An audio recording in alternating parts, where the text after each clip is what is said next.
Guys, ഇന്ന് നമുക്ക് മധുരക്കിഴങ്ങ് കൊണ്ട് അട ഉണ്ടാക്കുന്നത് എങ്ങനെയെന്ന് നോക്കാം. അതിന് വേണ്ടത് ശർക്കര, തേങ്ങ, മധുരക്കിഴങ്ങ്, ഗോതമ്പ് പൊടി, 2 ടീസ്പൂൺ അരിപ്പൊടി എടുത്തിട്ടുണ്ട് കേട്ടോ. ഞങ്ങൾ പ്ലാവിൻ്റെ ഇലയിലാണ് ഉണ്ടാക്കുന്നത്. വാഴൻ്റെ ഇലയിൽ ഉണ്ടാക്കും. ഇപ്പോൾ കൂടുതലായിട്ട് പ്ലാവിൻ്റെ ഇല കേട്ടോ ഈ അടയൊക്കെ ഉണ്ടാക്കാറുള്ളത്. ഗോതമ്പ് പൊടി അരിപ്പൊടി ഒന്ന് മിക്സാക്കി വെച്ചിട്ടുണ്ട്. മധുരക്കിഴങ്ങ് വേവിച്ച് വെച്ചതാണ് കേട്ടോ. വേവിച്ച് വെച്ച് നന്നായിട്ട് ഉടച്ചിട്ട് ഇതിൽ കൂടെ ചേർക്കുന്നുണ്ട് കേട്ടോ. ഗോതമ്പ് പൊടി അരിപ്പൊടിയും മധുരക്കിഴങ്ങും കൂടി നന്നായിട്ട് ജോയിൻ ചെയ്തിട്ടാണ് പരത്തണത്. പരത്തി അതിൽ ആദ്യം ഞങ്ങൾ തേങ്ങ ഇട്ടിട്ട് എന്നിട്ടാണ് ബെല്ലം ഇട്ട് കൊടുക്കുന്നത് കേട്ടോ.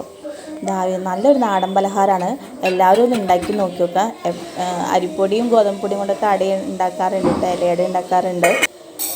അതിൽ കൂടെ ഞങ്ങൾ മധുരക്കിഴങ്ങ് ചേർത്തിട്ടാണ് ഉണ്ടാക്കി വെക്കുന്നത്.